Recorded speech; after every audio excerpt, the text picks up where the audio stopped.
Hello, I'm Dr. Christy Sutton, and today we are going to be talking about men's health. So, last time we talked about women's health, which was the XX chromosome, and now this time we're talking about men's health, which is the XY chromosome. So, let's dive in. So, here on this first slide, I have the actual under the electron microscope, the difference between men and women, which is our chromosomes are different. Women have two X's, two whole X's, and men have one X and then the Y, which used to be an X, but over time and as evolution occurred, the Y chromosome, their X chromosome lost genetic material and it became a Y, and so that's why there's women and men now. So, disclaimer for educational purposes only, and not intended to diagnose, treat, or prevent disease. So, what are some common health concerns for men? Well, I'm not a man, but based on my men patients and the number of men in my life, they seem to be concerned about prostate health, heart disease, testosterone, sex drive, fertility, healthy sperm, cancer prevention, cognitive health, and energy.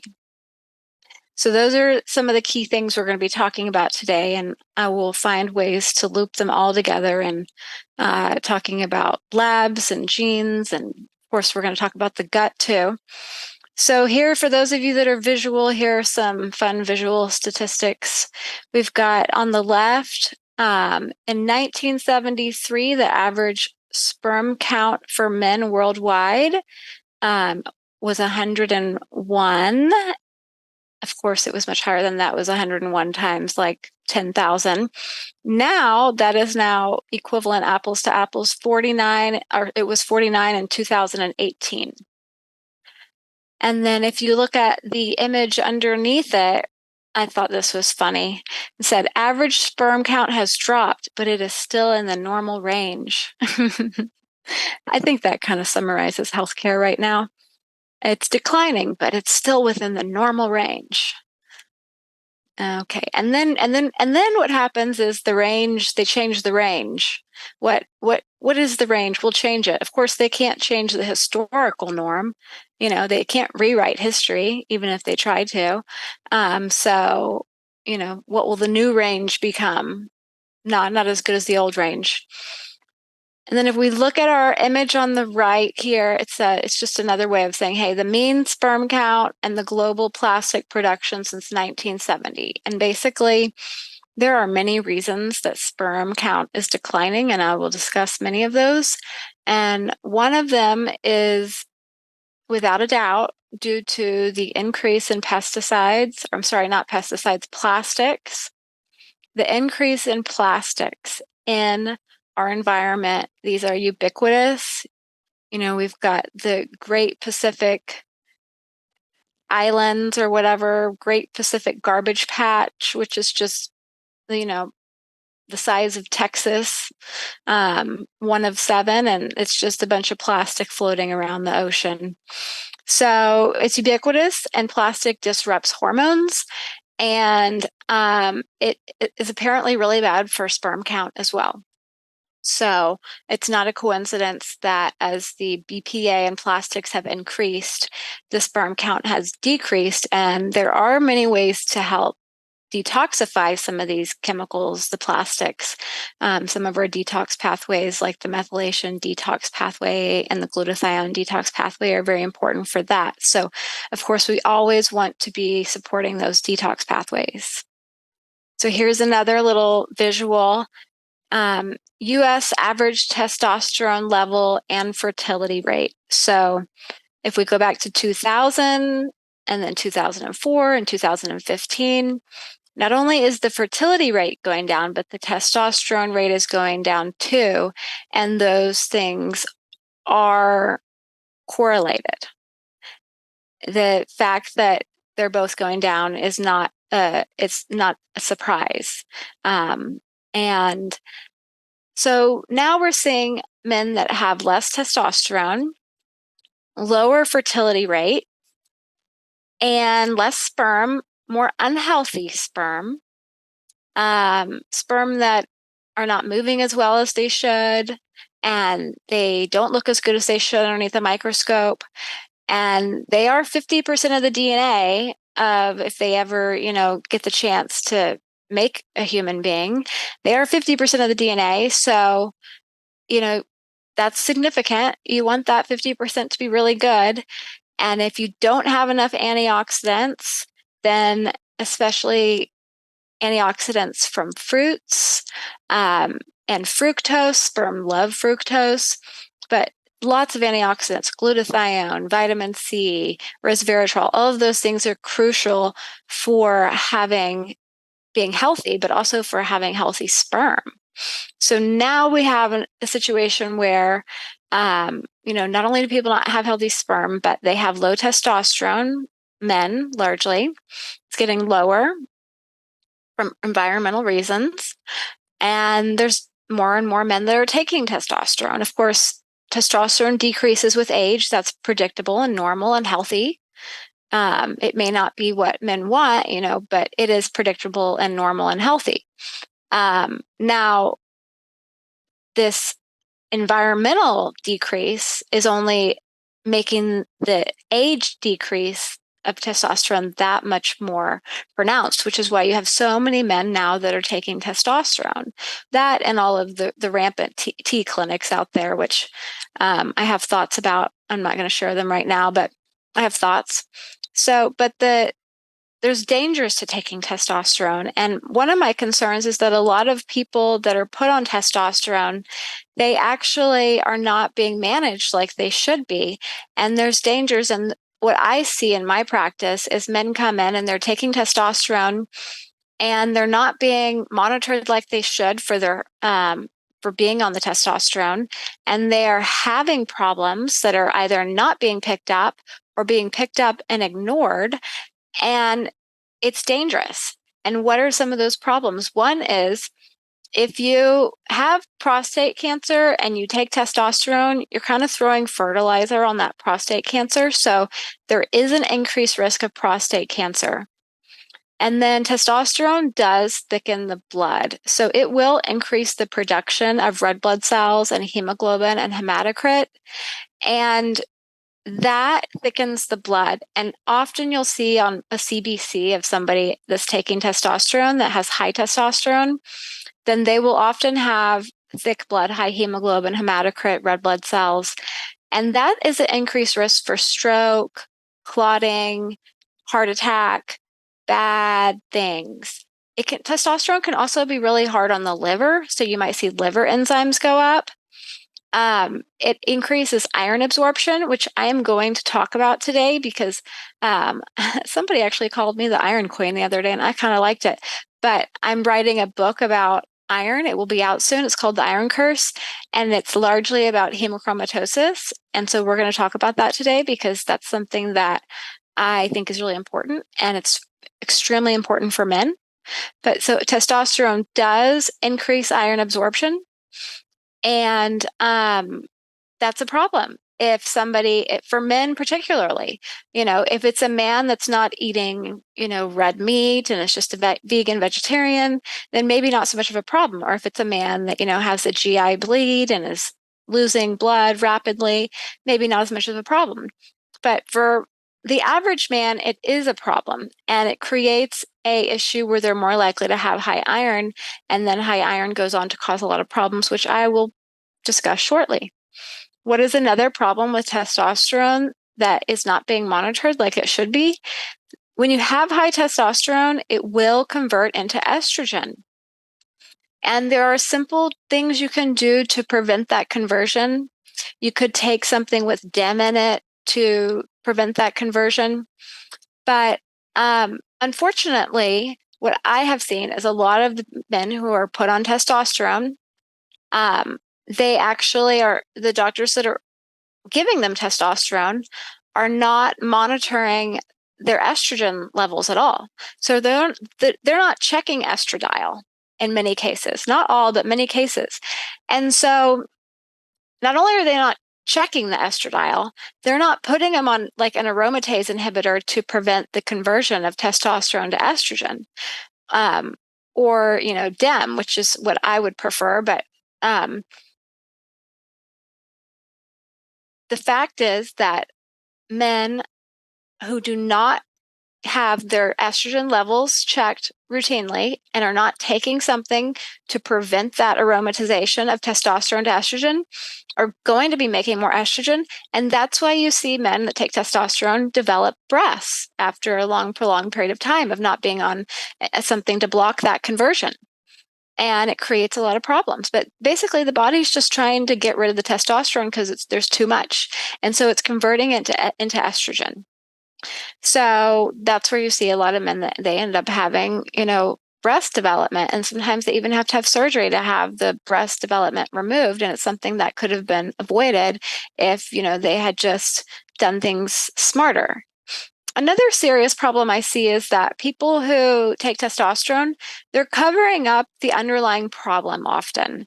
There's always a reason, and sometimes it is just age, but there's often an underlying problem. And that's one reason I'm going to talk about hemochromatosis today, is because one of the underlying problems is often high iron. So, okay, where am I? Okay, so here's an interesting study that I wanted to give you guys. And what this study is saying is that this is just, the PubMed empirical evidence that fertility cases, of infertility cases, approximately 40 to 50% of them are due to male factors, not healthy sperm, not enough healthy sperm that don't want to move. So 40 to 50% is really high. And these are very simple things to fix often. Taking more, there's this new trend in male prenatal vitamins. And, unlike female prenatal vitamins, they don't have iron in them. They have lots of antioxidants, like I said, glutathione, resveratrol, vitamin C, all of those, vitamin E, wonderful antioxidants that the sperm need to be healthy. They have DNA in the sperm, and what protects DNA from damage? Antioxidants. So 50%. It is expensive to go to a fertility doctor. What a sad waste of money to spend all that time and effort and find out, I just need to take more antioxidants so that my sperm will move. I've seen that happen, and it's always very frustrating to me. So then they go on to say in this article, a combination of low sperm concentration, poor sperm motility, or abnormal morphology. They just don't look right. They're morphed. The mean sperm count of healthy men declined by 1% per year between 1938 to 1990. 1% per year. That is environmental, folks. What happened around 1939? Well, and the Industrial Revolution really took hold, didn't it? Yeah. Furthermore, they reported a statistical significant 50% reduction in mean sperm count from 113 to 66. Pretty significant.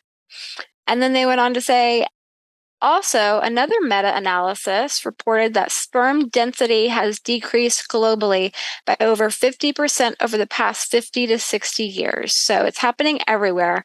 And what else is happening everywhere? Plastics. Plastics are happening everywhere. Here's another interesting article that I want to discuss. Probiotics and sperm health. So probiotics, interestingly enough, they actually help to increase testosterone and improve sperm health. And I have some really interesting pictures from this article in the next slide, but they found that the reason that they improved testosterone and sperm health and actually decreased obesity was because they largely decreased inflammation. And they, of course, they're also increasing the ability to absorb nutrients, which is key, but that decreasing inflammation is really key.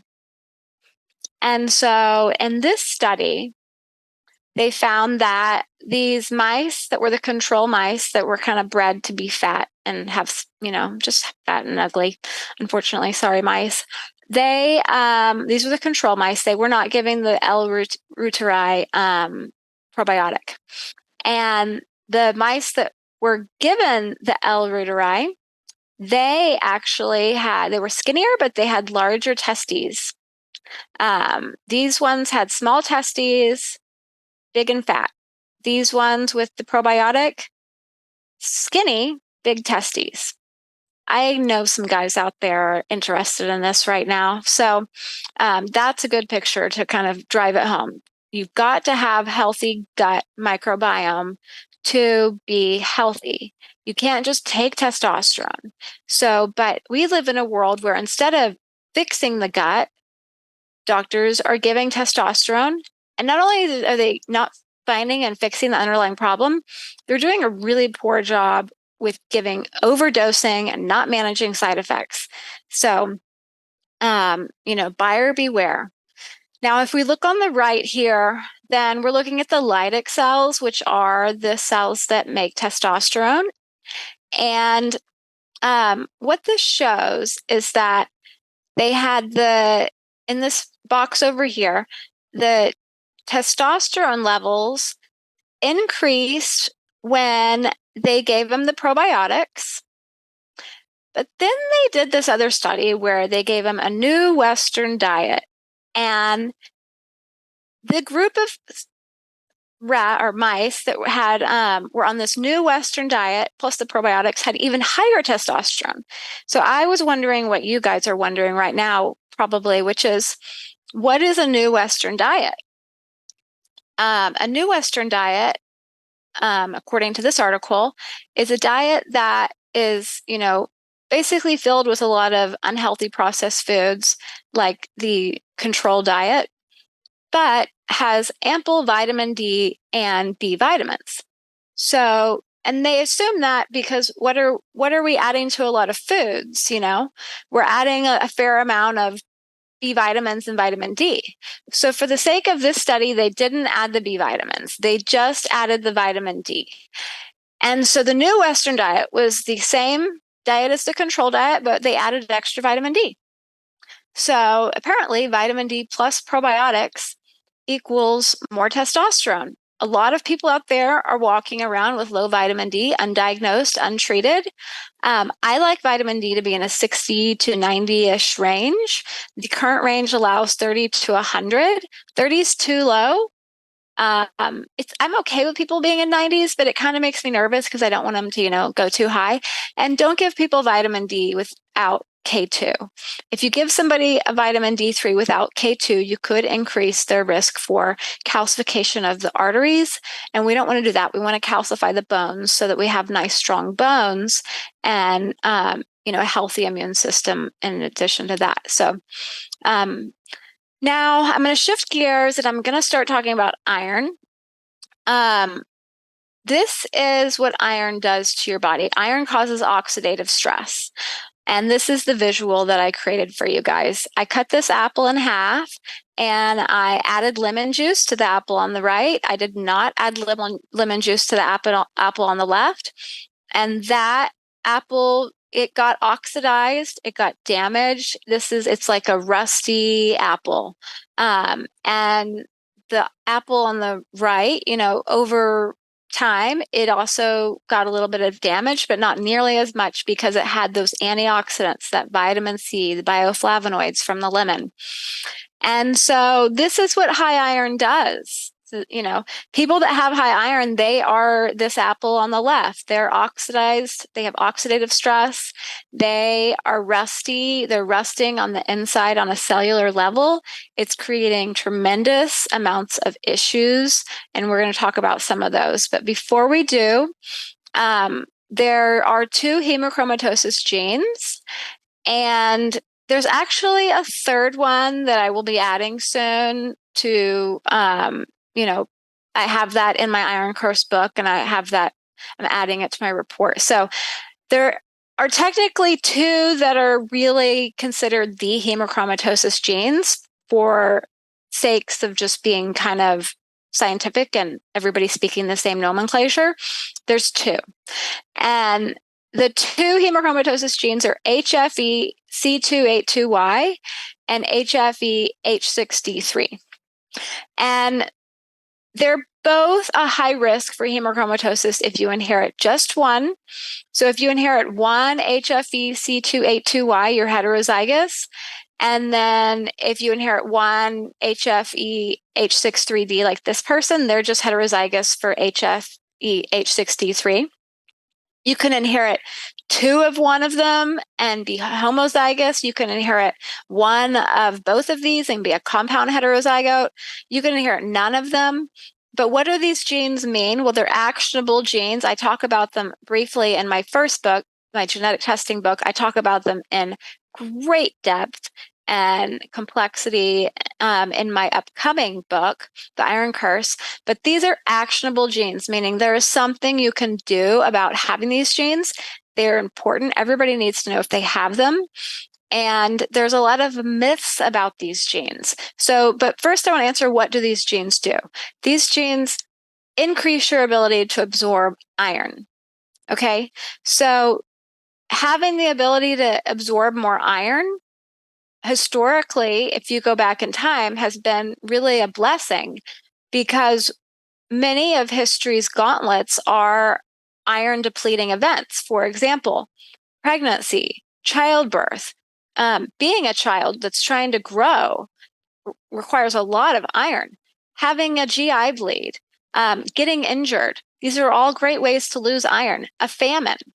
It was actually this gene originated in a Celtic Viking ancestor, and it made its way down. That's what, throughout Europe, especially the Northern European countries, especially Ireland and the UK.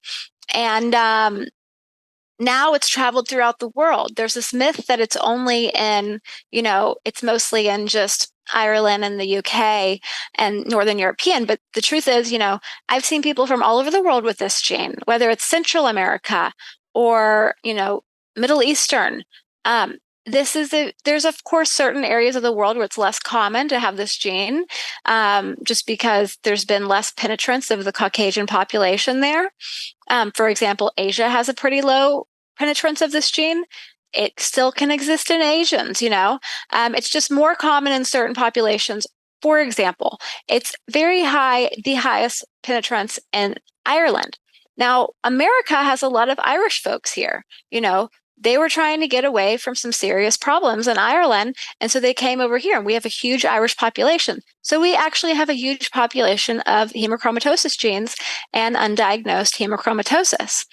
So in Ireland, if you go back in time, not that long ago, you'll remember the Irish potato famine. The fungus killed the potatoes, and then everybody died because they didn't have any food and they lived on an island. And so what happened was the people who had this gene were more likely to survive this famine because they were less likely to be iron deficient. And I'm sure they got very sick and suffered dearly, but they had a key crucial gene that allowed them to survive. Famine ends. What happens? The people who survived are more likely to have this gene, and then they have kids, and those kids, explosion of hemochromatosis, because now this gene has increased exponentially in penetrance in the population. And so, but this gene historically can be a blessing. Even in modern times, it can be a blessing. I see, pregnant females that, need iron that have this gene, and pregnancy depletes a lot of iron. Men that have GI bleeds, they're going to be losing a lot of blood too. It can be really a beneficial gene in some cases, but in a modern world where we live with processed foods, it can be a curse. And so there is this myth that if you inherit only one of these genes, that you will not get hemochromatosis. And that is what I call the carrier myth. I have a whole chapter about it. And the carrier myth has to end. It's total BS. My husband he developed hereditary hemochromatosis with this exact genotype, which is considered to be such a low genotype that, modern medicine would largely say you can't get it. Well, it's baloney. It's baloney. If you have just one of these genes, it greatly increases your risk. everybody needs to be looking at these genes and understanding them. And that's why these are the only genes I'm actually going to talk about today. I think they're that important. Even if you don't have them, you know somebody that does. And, unfortunately, we live in a time where I believe that the medical system should start screening for these genes just in the entire general population, but they're not going to do that. And so we as lay people have to really be the driving force behind good decisions. So, like I said, the carrier myth has to end. Around 31% of the tested global population has one or more of these genes. The more you have, the more likely you are to develop hemochromatosis and high iron. So this is one of the images from my book, and I'm going to talk about it a little bit because I kind of like it. I think it's important. So hidden dangers of high iron. So high iron can kind of look like anything. It can look like this clinical chameleon. And the reason for that is because iron, it affects so many different parts of the body, and it has, huge effects on the entire body. So it can look like fatigue, hair loss, skin darkening, sleep problems, high blood pressure, loss of muscle mass, joint pain, abdominal pain, weight gain, elevated liver enzymes. That's a big one, elevated liver enzymes. And then if we go under the surface of this iceberg, because it really is an iceberg, like, at the tip of the surface, it might just look like fatigue, and you might, doctors don't really recognize it and realize this is a problem, and they don't diagnose it, even though they should. It's easy to screen for and diagnose, yet most people don't get diagnosed. Most people, it takes, 3 doctors in 10 years before they get diagnosed. And only 2 out of 10 people that have hemochromatosis actually get diagnosed. So that means it takes a lifetime for the other people to get diagnosed because they're not being diagnosed, but they are largely dying from high iron. It's just not being diagnosed properly. What are some other issues? Gout, diabetes, hearing loss, low testosterone, ding, ding, ding, ding, ding. We're going to talk about that.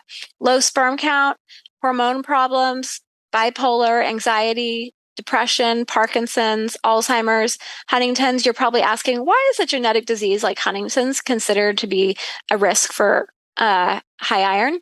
Well, if you go look at the research, they are very clear that high iron dramatically increases the risk for Huntington's disease and all neurodegenerative diseases. It is clear in PubMed, as clear as day. I've had some people have issues with that, but I've got about 50 references on that, so I put it in there.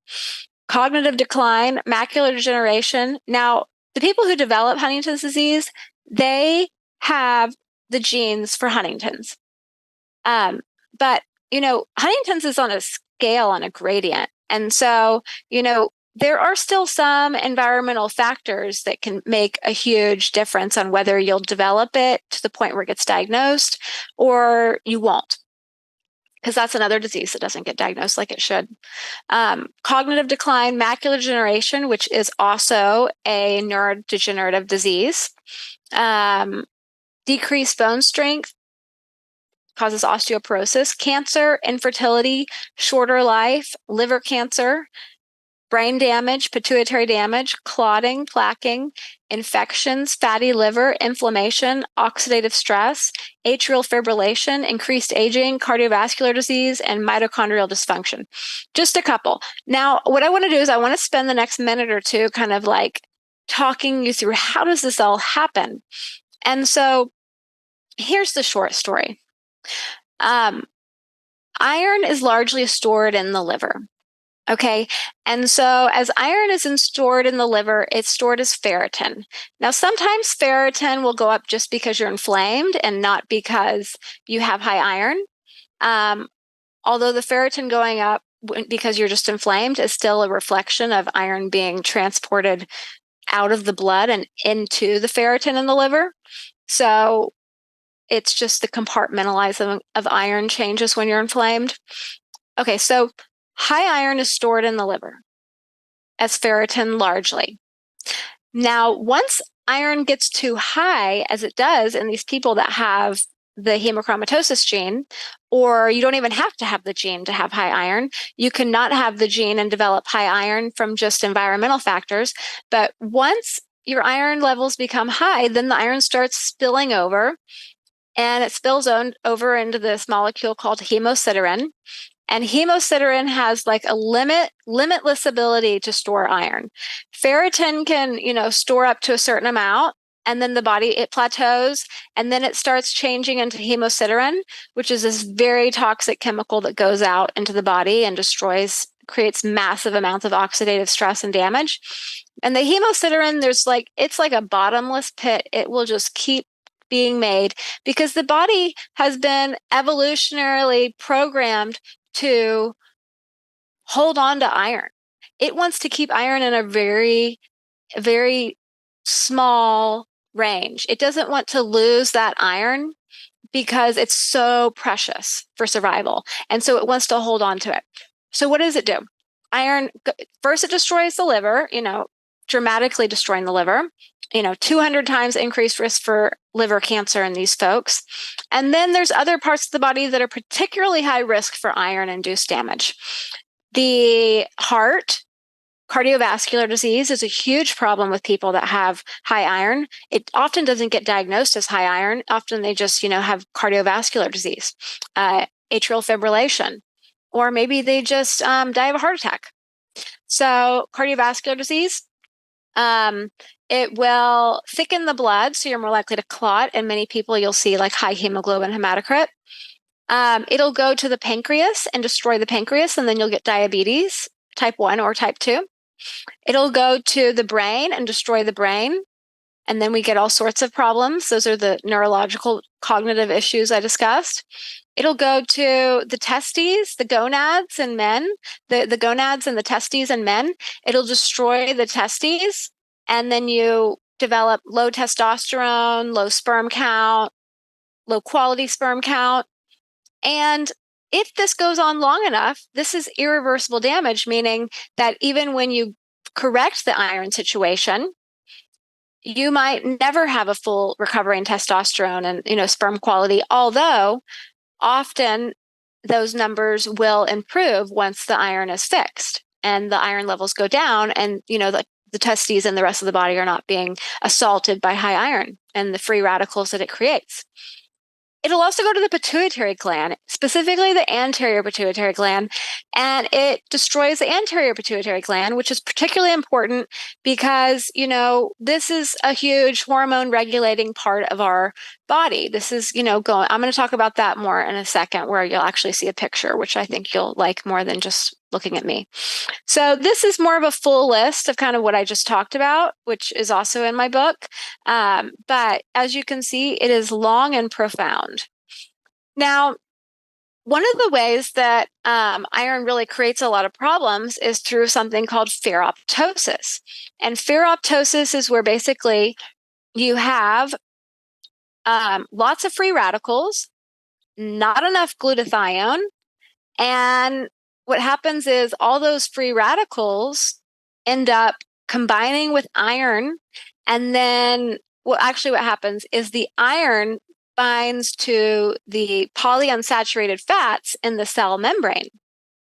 And then what happens is the cell membrane starts to create a lot of free radicals, which create lipid peroxides, and then those lipid peroxides basically create ferroptosis, which is where you end up with the cells basically commit suicide to prevent like cancer and other problems from occurring.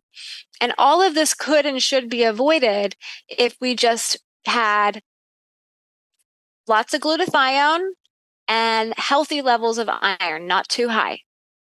And other antioxidants are key too, but for ferroptosis specifically, glutathione is extremely important. Now, ferroptosis is a big part of why the liver gets damaged. And this is a big part of why it damages the whole body, because iron doesn't just damage, the little parts of the body that I discussed, which are not little, but those parts. It also goes to every part of the body, the skin, the intestines. It destroys your it creates leaky gut. It creates an increased risk for colon cancer, and pretty much any type of cancer. It creates it increases your risk for autoimmune diseases. A lot of these people have like gut issues. But it certainly is particularly nasty to the liver. And so if you add the high iron and the low antioxidants and low glutathione and high free radicals and high triglycerides, which let's review where do high triglycerides come from? Usually from too much sugar, drinking, stuff like that. Low choline, phosphatidylcholine. Then what happens is you get lipid peroxidation, which creates ferroptosis. And then you get an unhealthy fatty liver, liver cancer, high liver enzymes. You'll often see high liver enzymes on these folks. So, like I said, 200 times increased risk of liver cancer. Now, I mean, I could talk about this for 6 hours, and I do in the Iron Curse workshop, but there's so many different pieces that go into this. And the liver issue is particularly important because you're going to end up with less bile production, more jaundicing of the eyes, itchy skin, constipation, diarrhea, decreased bile, which is going to, mess up your gut microbiome even more than it should. And one thing I haven't really mentioned to you guys, and I go into greater detail in the Iron Curse, is that what the hemochromatosis gene does is it decreases hepcidin production. And then the hepcidin is really what, once that goes down, then that's like basically making it so that the body cannot stop the absorption of iron. Hepcidin is like the brakes on iron absorption, and the hemochromatosis gene takes away that hepcidin brake so that you just, can't put your brakes on your iron vehicle and you just plow into a wall. And so what are some things that, even further suppress that hepcidin production, which hepcidin is largely produced by the liver, other than the hemochromatosis gene, which is a genetic cause for lower hepcidin? What are some epigenetic environmental things that increase your risk for low hepcidin? High iron, Tylenol, alcohol, hepatitis, fatty liver, high fructose corn syrup, toxins, heavy metals, pesticides, low glutathione, low copper. I didn't put that on there, but that's one of them. Viral infections, choline deficiency, and genetic SNPs. So yeah, copper and iron have a very complicated relationship. I don't have time to go into it today, but it certainly is an important relationship that if you don't have enough copper, you're not going to be making enough ceruloplasmin. And then you end up with, is basically you can have an iron deficient anemia with iron loading in the tissues. I don't have time to go over that today, but it's a nasty situation. I talked about some of the hormonal problems. So again, high iron damages the anterior pituitary gland. That means that you're going to have less growth hormone made, which means that if you develop high iron before your growth plates close, then you will be shorter as a result of the undiagnosed high iron. And don't be fooled by the myth that kids don't get high iron, because they do. They just don't get diagnosed. I diagnosed a 5-year-old girl with it. It was destroying her health. And, my daughter has one of these genes that she got from my husband. And the only reason that I knew that she had high ferritin at the age of 9 was because I asked the doctor to order the lab for her, and then it came back high, and they never even told me about it. So I just, am the one that's managing it, which is an unfortunate situation, but that is unfortunately, the world we live in. So the other thing that, it does is it decreases that LH and FSH. So you're not going to have as much testosterone by the testes. It's going to decrease the ACTH from the pituitary gland.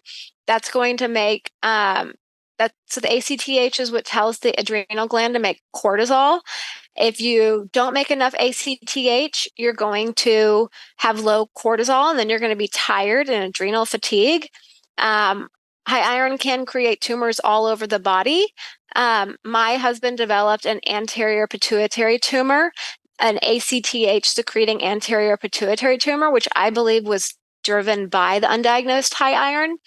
And that caused him to have high ACTH. He actually still does. It grew back after the surgery. They didn't remove it all, so we're going back into surgery in probably August. But he developed Cushing's. He actually has Cushing's. It's nasty. You don't want it. And I can't prove that high iron caused it, but I certainly feel strongly enough about it to, write a book about iron. High iron causes damage to the pituitary, which is going to decrease TSH, which is going to create more thyroid issues. You're going to see more thyroiditis, Hashimoto's, just general low thyroid issues. So high iron doesn't seem to damage the posterior pituitary gland, interestingly enough. So yeah, low libido, low sperm count, low quality sperm count, pancreatic damage, adrenal damage, just some major issues here. So who's this guy? Who's this handsome fella on the left? Oh, just Hemingway. Oh, yeah, he looks like crap, doesn't he? That's because he has undiagnosed hemochromatosis. Hemingway died of hemochromatosis. He committed suicide, but it was suicide driven by undiagnosed hereditary hemochromatosis. He went to the Mayo Clinic. He was horribly suicidal. He went to the Mayo Clinic. He was in serious pain, depressed. High iron causes serious joint pain, depression. And he went to the Mayo Clinic. They did electroshock therapy for his depression, which did not work. And in my opinion, it probably just created a massive amount of damage. I mean, think about a brain that's filled with iron and low in antioxidants, and then add some electricity to it. And that just sounds kind of like, it just sounds like a disaster. So yes, high iron is what truly killed Hemingway. They officially diagnosed it afterwards, after he'd already died. But yes, he, has Irish ancestors, and his father also had hereditary hemochromatosis as well. So it destroys your brain, sleep problems, cognitive decline, neurodegeneration issues, mental health issues, delayed healing from concussions, damage to the choroid plexus, which means that you're not going to be getting enough cerebral spinal fluid to your brain, because the choroid plexus is what makes cerebral spinal fluid. Damage to the cerebellum, so you're going to have more balance problems. If you really want to take your health and throw it down the toilet, then just have undiagnosed hemochromatosis. And here's what makes me just so angry about the whole deal, guys, is it's so easy to screen for with genes and lab testing, and it's easy to diagnose with lab testing, and it's easy to treat, and it's just being totally mismanaged. And it's, in my opinion, just medical malpractice. So high iron destroys the heart. This is a big deal. And of course, men tend to have lots of cardiovascular issues as they get older, and they are often iron related, just not diagnosed like they should be. It will increase heart rate variability. One of many ways to lower iron is to have blood removed. And I've had patients that they'll go donate blood, and their heart rate variability will increase, which is a good thing. A high heart rate variability is a good thing. So the fact that it increases after donating blood is telling you that it's taking stress off of their autonomic nervous system, stress off of their cardiovascular system. And it's really a powerful, easy tool to just, get this iron in the right range. So eventually heart failure can occur. Anybody that has unexplained heart failure, likely you've got to rule out hemochromatosis, but you'll see breathlessness, shortness of breath, increased or decreased heart rate, swollen ankles. And this is all just fatigue. This is all just the heart's not working like it should, because it can't, because it's being killed by iron. It'll cause hypertension. It'll decrease nitric oxide. So I would not recommend anybody that has hemochromatosis go and immediately start driving their nitric oxide up. The first step is to lower the iron and then drive up that nitric oxide.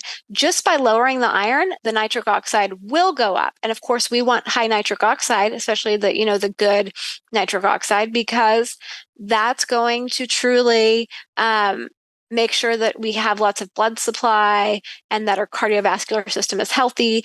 And low nitric oxide is one of the primary causes of hypertension. It's just not treated correctly. So, but high iron creates endothelial dysfunction, which greatly decreases nitric oxide.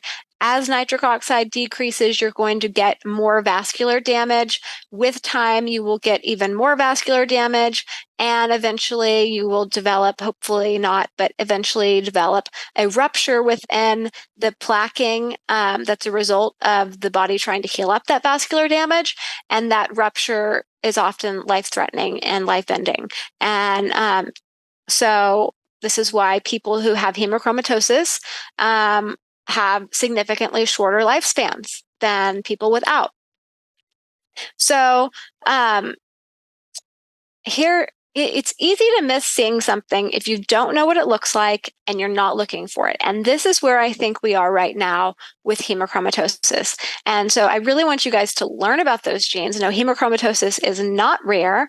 And, why is it not being diagnosed? It's not being diagnosed because many doctors are failing at their job to diagnose it. They're missing, or they're not ordering the labs they need to, or they're just ignoring labs.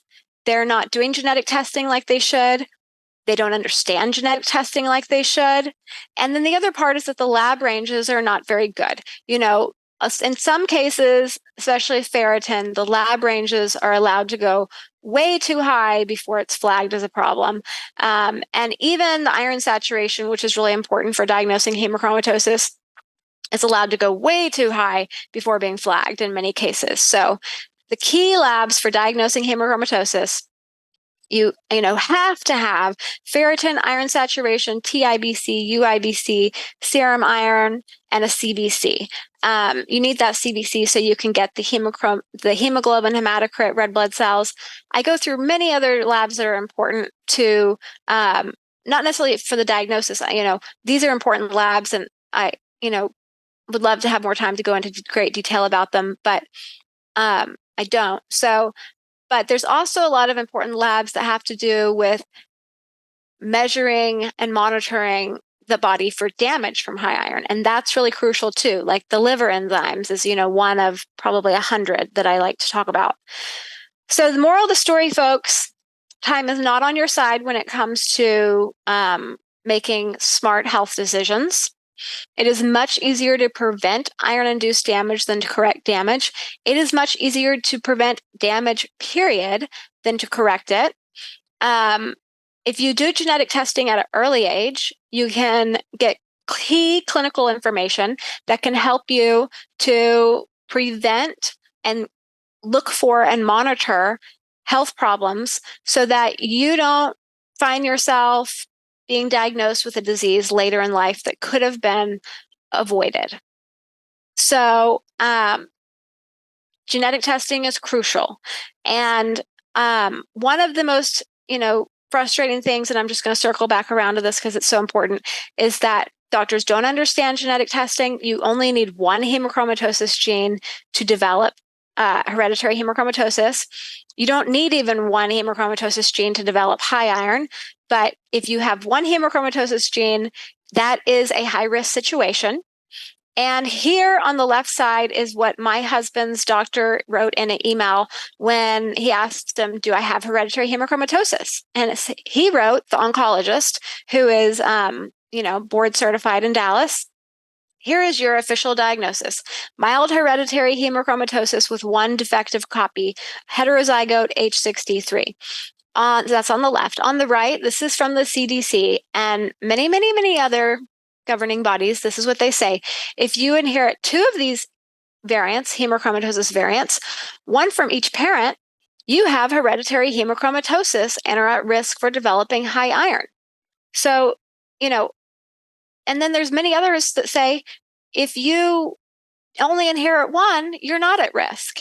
And that's just total BS. So, why do doctors ask their patients about family history, but not look for key genes to drive a family history's diseases within a family history? Why would doctors say, take the time to ask you about your family history, but not take the time to screen you for genes and learn about genes that drive the family history. And one of the most important ones is the hemochromatosis gene. So that's all I got for you guys today. I hope to see you at upcoming workshops with systemic formulas. And please keep in touch. Here's my first genetic testing book. And then I have my upcoming Iron Curse book. And then keep in touch. And thank you for your time. You guys have a beautiful day.